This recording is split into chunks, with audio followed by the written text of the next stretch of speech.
Je suis un Renoir, je suis pas chez moi, la police me l'a rappelé.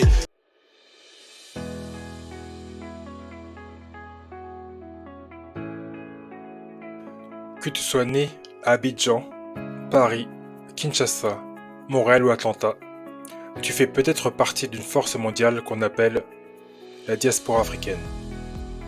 Aujourd'hui, on va parler d'un sujet essentiel, la diaspora africaine. Qui est-elle? Où se trouve-t-elle? Qu'est-ce qu'elle peut faire pour l'Afrique? Tu vas voir, elle est bien plus vaste et puissante que tu ne le penses.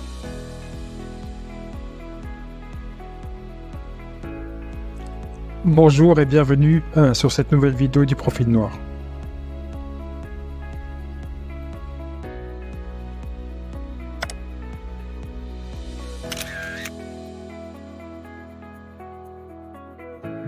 Le mot diaspora vient du grec ancien diasperen, qui signifie disperser.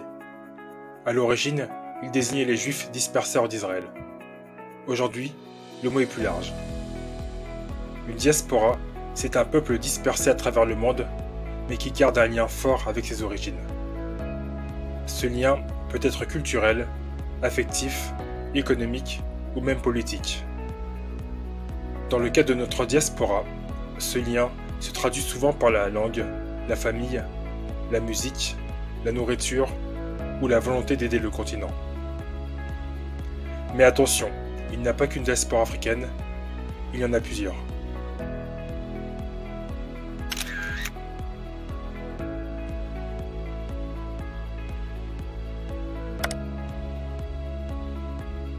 La diaspora africaine est unique par son histoire. Elle a deux racines. D'abord, les blessures liées à la traite négrière. Les traites transatlantiques et arabo-musulmanes ont forcé des millions d'Africains à quitter leur continent entre le 7e et le 19e siècle. Ces descendants sont aujourd'hui présents en Amérique, dans les Caraïbes, au Moyen-Orient et ailleurs. Ensuite, les migrations récentes.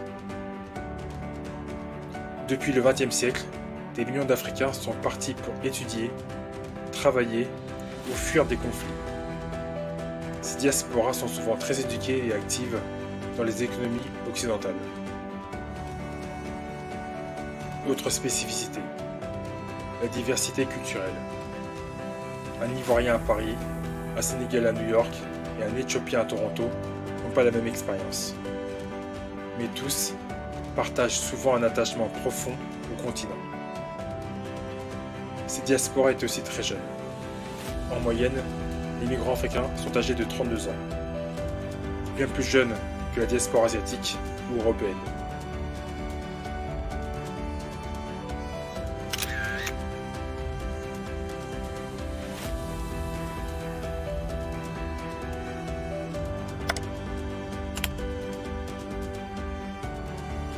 Aujourd'hui, la diaspora africaine est mondiale, mais certaines régions sont plus marquées.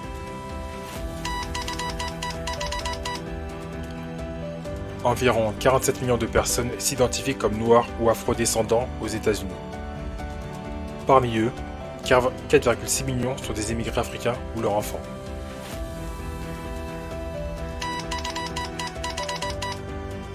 En France, on estime entre 4 et 5 millions de personnes originaires d'Afrique subsaharienne ou du Maghreb. Au Royaume-Uni, près de 2 millions de personnes d'origine d'Afrique, surtout du Nigeria, du Ghana et de la Somalie. L'Italie, la Belgique et l'Allemagne ont aussi des communautés africaines en forte croissance. Des milliers de travailleurs africains sont présents aux Émirats, au Liban ou encore en Arabie Saoudite, mais souvent dans des conditions très difficiles.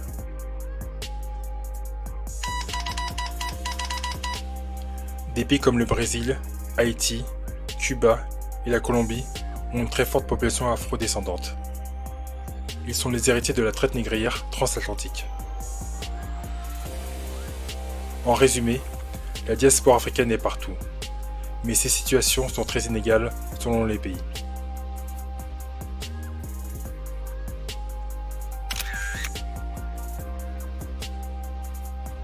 La diaspora africaine ce n'est pas seulement une histoire de mémoire, c'est aussi une puissance économique.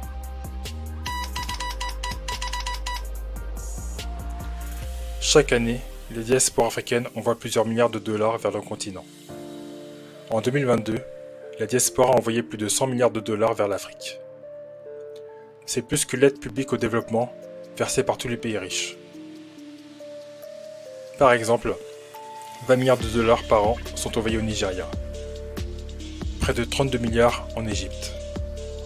Plusieurs milliards sont envoyés au Sénégal, au Mali et en RDC.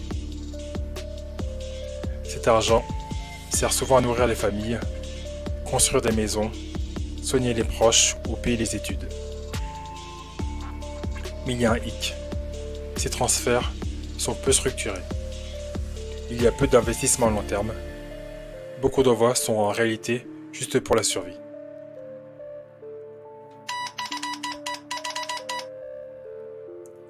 Les Africains de la diaspora sont souvent très qualifiés. Beaucoup travaillent dans la santé, l'ingénierie, la recherche ou la finance.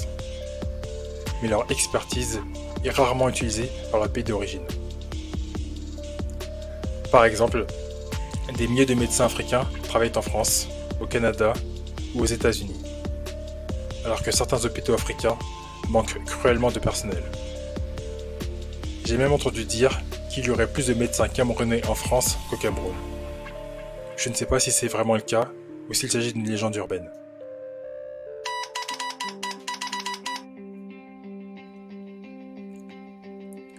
Les diasporas peuvent peser politiquement dans deux sens. Dans les pays d'accueil, elles militent pour les droits civiques, contre le racisme, pour une meilleure image de l'Afrique. Exemple, le mouvement Black Lives Matter, les campagnes contre les violences policières, etc. Dans les pays d'origine, elles peuvent voter, financer des campagnes, dénoncer les injustices et promouvoir les réformes. Certains présidents africains ont compris l'importance de cette influence. Mais souvent, les États africains ne facilitent pas la participation politique de la diaspora. Pourquoi ?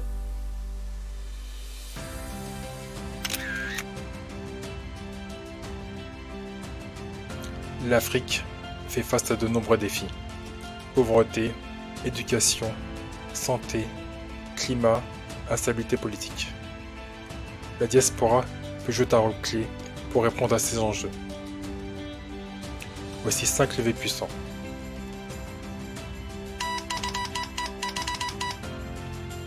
Au lieu d'envoyer uniquement de l'argent à la famille, la diaspora peut investir dans les entreprises locales, des coopératives, des startups africaines.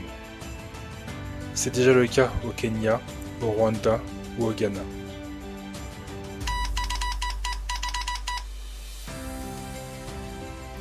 Les membres de la diaspora peuvent enseigner à distance, former des jeunes, monter des projets technologiques. Exemple, des plateformes comme Africtivist ou Diaspora Engagée mettent en lien experts initiatives africaines.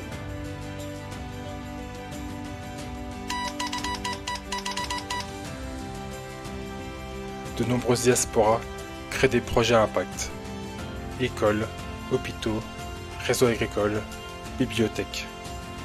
Ce sont des actions concrètes qui changent des vies, village après village.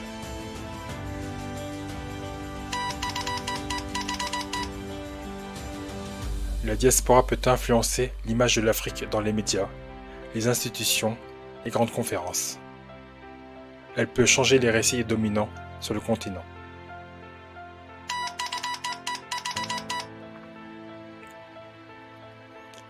Certains décident de rentrer définitivement en Afrique. D'autres partent quelques mois par an pour créer, encadrer, bâtir. C'est ce qu'on appelle la stratégie du Brain Circulation.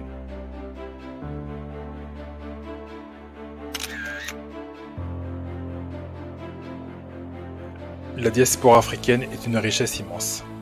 Elle a le nombre, l'argent, les idées et l'expérience. Mais son potentiel est encore mal exploité, faute de coordination, de vision et de volonté politique.